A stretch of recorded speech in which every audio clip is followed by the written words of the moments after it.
Did you know there were once beers so familiar, so deeply tied to British nights out, that they felt as permanent as the corner pub itself, yet today they vanished? These weren't just pints, they were memories poured into a glass, woven into laughter, rituals and family stories. Maybe you drank them yourself, or maybe you've only heard the names spoken by parents or grandparents who once swore by them. Either way, they remind us that beer is more than drink. It's culture, identity, and connection. Which one do you still remember? Share your memories below and let's raise a glass together. There was a time when you couldn't step into a pub without spotting that bright red pump handle staring back at you, pouring out pints of Watney's Red Barrel. It was more than a drink. It was a statement, a reflection of Britain stepping boldly into the modern age. First brewed in the 1930s, it remained quietly present until the post-war years when everything began to change. By the 1960s and 70s, this beer wasn't just on the bar, it was everywhere. Seaside resorts, working men's clubs, dance halls and pubs across the country carried it, and for good reason. It was one of the first beers to embrace pasteurization and kegging, meaning it could travel further, stay fresher and taste exactly the same no matter where you ordered it. That consistency was revolutionary. You could be in Manchester or Margate and still know exactly what you were getting. But consistency came at a price. The taste of Red Barrel was malty and a little sweet, with a smooth, almost flat mouthfeel. It wasn't meant to challenge or surprise. Instead, it was designed to be easy, comforting, a pint you could rely on at the end of a long shift or while dancing under fluorescent lights. For a generation that craved stability in a rapidly changing world, that mattered. It was a symbol of reliability, of uniformity, even of progress. You might remember your father ordering one at the local, or an uncle bringing a few bottles home to share during a big match. Its Red Barrel logo was instantly recognizable, its adverts cheeky and confident, reminding drinkers that beer was keeping pace with a new industrial identity. And yet what made it so successful also paved the road to its decline. By the 1970s, the very idea of keg beer sparked resistance. Traditionalists argued it stripped away character and soul, and in 1971, a movement called CAMRA, the Campaign for Real Ale, was born to fight against it. Suddenly, what at once seemed like progress was viewed as a betrayal of heritage. Drinkers began turning back to cask ales that carried depth, individuality, and a sense of craftsmanship. Watney's tried to adapt by rebranding Red Barrel into Watney's Special, but it never won back the public. Slowly, the pumps disappeared, and the once ubiquitous pint became a memory. Even so, those who lived through its heyday can't quite forget it. For them, Red Barrel isn't just about the taste. It's the smoky pubs, the laughter spilling across sticky floors, the comfort of knowing exactly what pint you'd get no matter where you went. It may not have been the fanciest beer, but it was dependable, familiar, part of the rhythm of life. In many ways, its disappearance marked the end of an era, a reminder that modernization can sometimes erase the very traditions it sought to preserve. If you grew up hearing the telly in the background during the 60s or 70s, chances are that unforgettable jingle, "Double Diamond Works Wonders," still rings somewhere in your memory. This wasn't just clever advertising. It was a signal that a new kind of beer had arrived to claim its place in British life.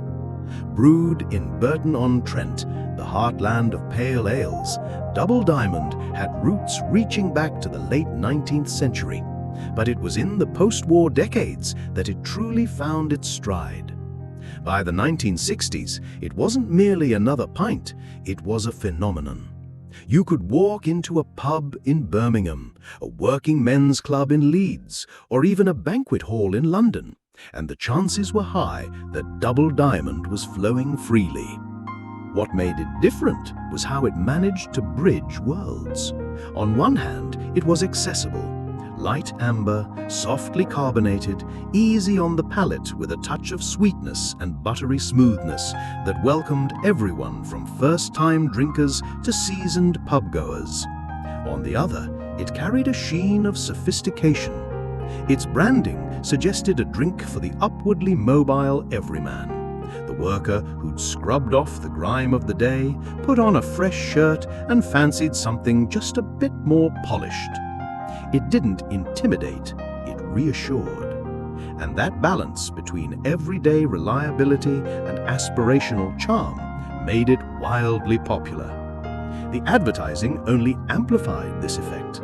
Bold, catchy, and modern, the campaigns gave Double Diamond a cosmopolitan glow. The jingle itself became part of the cultural wallpaper, playing in homes across Britain and lodging itself in memory like an anthem of good times. To sip it was to feel a little closer to the bright modern world the adverts promised, a Britain stepping confidently into a new era. For many, it wasn't just a pint at the pub, it was a symbol that life could be ordinary and yet carry a touch of glamour. But fashions change, and so do tastes. By the 1980s, Britain was turning elsewhere, toward continental lagers that felt sharper, fresher, and excitingly different, or back toward traditional cask ales that offered character and craft. In comparison, Double Diamond's smooth, safe profile began to feel uninspired, almost bland. What had once been its greatest strength, reliability, now felt like a weakness. Gradually, it slipped from the spotlight, its pumps vanishing from bars, its bottles retreating from shelves. Yet even in its decline, it left behind something more lasting than its flavor. For many, Double Diamond is remembered as the sound of laughter in smoky lounges, the clink of glasses in suburban pubs, the fizz of jukebox music mingling with conversation. It worked wonders not only as a drink, but as a thread in the fabric of everyday life. And though it no longer pours as it once did, the memory of that jingle, of those moments shared across Britain, lingers like a familiar tune you can't quite shake, a reminder that even ordinary pints can carry extraordinary meaning. Stone's Bitter wasn't just another beer on tap, it was Sheffield in a pint glass. Born in 1948 at the Cannon Brewery in the heart of the city, it quickly became inseparable from the working-class identity of South Yorkshire. Miners coming off a grueling shift, steelworkers with calloused hands, football fans pouring into pubs after a match, all of them knew Stone's. It wasn't flashy or pretentious, it was golden, clean, and slightly dry, with just enough malt and hop character to satisfy without ever overwhelming. It was the pint your dad drank, the one you ordered without thinking because it felt like part of who you were. By the 1970s and 80s, Stone's had risen far beyond Sheffield, becoming one of the UK's best-selling bitters. But no matter how far it travelled, it carried with it the grit and pride of its birthplace. You could find it in working men's clubs, corner pubs, and social halls, often ordered in rounds while darts clinked against boards and laughter echoed through smoke-filled rooms. It wasn't about showing off, it was about belonging. Ordering a pint of Stone's was a way of saying, "I'm one of you." In that sense, it became more than beer. It was a badge of honor, a quiet symbol of community, resilience, and the everyday dignity of hard work. And yet, like so many beloved brews, its story took a turn. As the brand grew and production moved, people began to notice something had changed. The taste that once felt honest and rooted now seemed distant, stripped of its soul. The closure of Cannon Brewery in 1999 marked the beginning of the end, and while the name lived on in cans and bottles, the cask version, True Stone's as locals knew it, was discontinued in 2011. What remained felt like a pale imitation, a hollow echo of the pint that once defined a city. For those who remember it, the loss still stings. Stone's wasn't just liquid in a glass, it was camaraderie after a shift, pride in a working-class tradition, and the familiar comfort of knowing your pint would always be there waiting. To see it fade was to feel that a piece of Sheffield itself had been taken away. And while you might still find the brand in some form today, for many, it isn't really Stone's unless it's poured fresh from the old Cannon pumps, surrounded by the people and the spirit that gave it life. If you ever wandered into a pub in Sussex on a damp autumn evening, chances are someone would have pressed a pint of King and Barnes Old Ale into your hand. Brewed in the town of Horsham by a family-run brewery with roots stretching back to the 19th century, this beer carried with it the weight of tradition and the warmth of home. It wasn't just about the liquid in the glass, it was about a community that had built its pride around a brew that seemed to embody the very character of the south of England. Locals didn't just drink it, they celebrated it, passing down stories of its smooth pour and familiar comfort like family recipes. The ale itself was rich and full-bodied, chestnut brown in the light, with a gentle aroma that hinted at truffle, roasted malt, and just the faintest bitterness to balance it out. Slightly sweet, but never overwhelming, it finished dry, leaving you both satisfied and ready for another sip. It was the kind of beer that invited you to slow down, to lean back in a fireside chair with a plate of pork pies, or to share quiet conversation after a Sunday walk along the South Downs. Each sip felt almost like a ritual, grounding you in a sense of place and time. For many, it wasn't simply a drink, it was a warm hug from Sussex, bottled and poured with pride. But as with so many regional treasures, larger tides swept in. In 2000, King and Barnes was sold to Hall and Woodhouse, and the Horsham Brewery was shut down. Old Ale vanished almost overnight. Though other brews later borrowed its name, locals swore that taste was never quite the same. For them, the loss went deeper than flavor. It was the loss of identity, of a brewery that anchored a community through decades of change. Even today, when you ask people in Horsham about King and Barnes, their faces soften. They'll tell you it wasn't just beer, it was memory, belonging, and the comfort of knowing that home had its own pint. Its disappearance wasn't just the end of a drink, but the closing of a chapter in the life of a town. For decades, Whitbread Pale Ale was the kind of beer that didn't shout for attention, yet somehow found its way into every corner of British life. It wasn't the headline act at the pub, nor the bottle displayed proudly on special occasions, but it was always there in the background, steady, familiar, and quietly reliable. From the mid-20th century through the 1980s, you could spot it in pubs from Liverpool to London, stacked on shop shelves or tucked into kitchen cupboards, waiting to be shared at weddings, family gatherings, or even just a Saturday afternoon spent fixing the shed with your dad. Its golden hue, crisp body, and mild malty sweetness made it a pint that fit almost anywhere, the sort of beer you didn't have to think twice about. The taste itself was never flashy, just lightly bitter, subtly refreshing, perfectly sessionable. It wasn't designed to dazzle, it was designed to accompany life, not dominate it.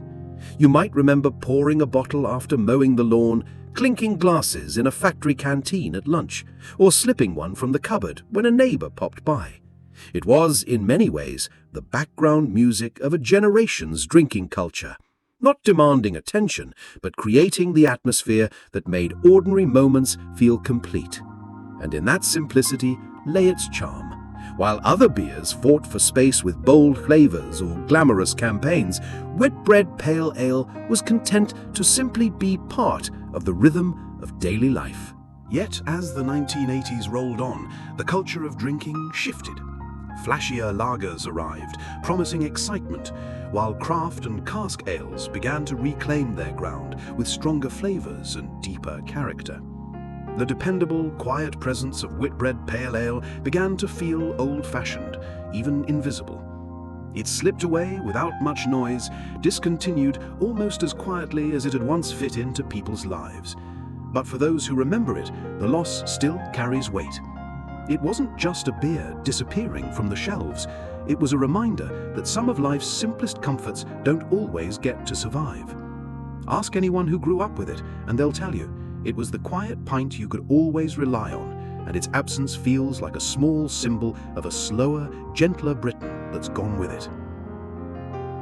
Not every vanished beer deserves a full story, but a few legends still linger in memory. Take Courage Imperial Russian Stout, once brewed strong enough to impress the Russian Tsars, a pint that carried an air of power and exotic history before quietly disappearing by the 1990s. Or Charrington Toby Ale, instantly recognizable for its Toby jug logo, a London classic that once defined pub branding. Younger's No. 3, a strong Scottish ale, had a loyal following before it too was quietly retired, leaving behind only stories of its robust character. And then there was Whitbread Light Ale, a lunchtime favourite that often found its place alongside a bitter in countless pubs across the country. Each of these beers may not have dominated national headlines, but together they formed the fabric of everyday drinking culture. Reminders that Britain's pub life was once built on an abundance of choice and character. Mention them today and you'll find people leaning forward with a smile, ready to say, "I remember that one," or perhaps, "How could you not include this other pint?" That's part of the joy of looking back. Nostalgia invites us to compare memories, to swap stories, to keep alive the drinks that time tried to erase. And while they may not return to the bar pumps, their echoes live on in the conversations, the photographs, and the half-forgotten slogans that still tug at the corners of memory. Now it's your turn. Which beer takes you back? Was it a label I mentioned here, or one I didn't?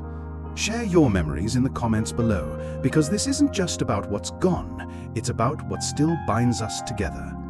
The beers may have disappeared, but the culture, the community, and the warmth they carried remain alive as long as we keep talking about them.